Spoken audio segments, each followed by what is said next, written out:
चौथे राउंड को लेकर है और इस चौथे राउंड में भी प्रशांत किशोर आगे चल रहे हैं, यानी कि पहला, दूसरा, तीसरा और अब चौथा राउंड जिसमें प्रशांत किशोर का दबदबा, जनसुराज का दबदबा लगातार देखने को मिल रहा है। और जो आंकड़े सामने आ रहे हैं वो आंकड़े बता रहे हैं कि प्रशांत किशोर को अब तक 6,269 वोट मिले हैं, नीरज सिन्हा को 5,124 वोट मिले हैं, जबकि रेखा गुप्ता को 884 वोट मिले हैं। प्रशांत किशोर 1145 वोट से इस चौथे राउंड में आगे चल रहे हैं। हालांकि जो आंकड़ा है अंतराल का वो थोड़ा जरूर कम हुआ है, इससे पहले 1162 वोट से आगे चल रहे थे, लेकिन अब इस चौथे राउंड में प्रशांत किशोर 1145 वोट से आगे चल रहे हैं। लेकिन चौथे राउंड में भी बढ़त बनाए रखना प्रशांत किशोर के लिए शुभ संकेत है, जनसुराज के लिए शुभ संकेत है और ये आंकड़े यही कह रहे विभाग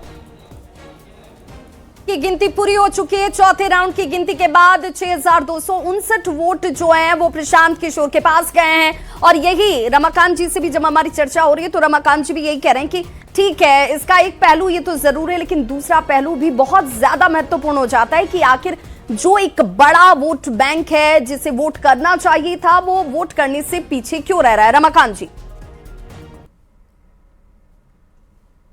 कोशिश यही थी कि हम अपने प्रचार के दौरान हम उस 60% को बाहर निकालें जो अब तक वोट नहीं दे चुके हैं। वो आखिर कौन से लोग हैं? या तो वो बीजेपी को भी पसंद नहीं कर रहे हैं और राजद को भी पसंद नहीं कर रहे हैं, लेकिन उसके बावजूद जब वोट परसेंट लगभग 35% हुआ तो यह आपको मान के चलना होगा कि ये वोटर जो हैं वो निश्चित रूप से पूरे तरह से डेडिकेटेड हैं, जो कि अपना वोट कर रहे हैं, चाहे वो बीजेपी के पक्ष के हों चाहे वो प्रशांत किशोर के पक्ष के हों। हाँ, लेकिन एक बात जरूर है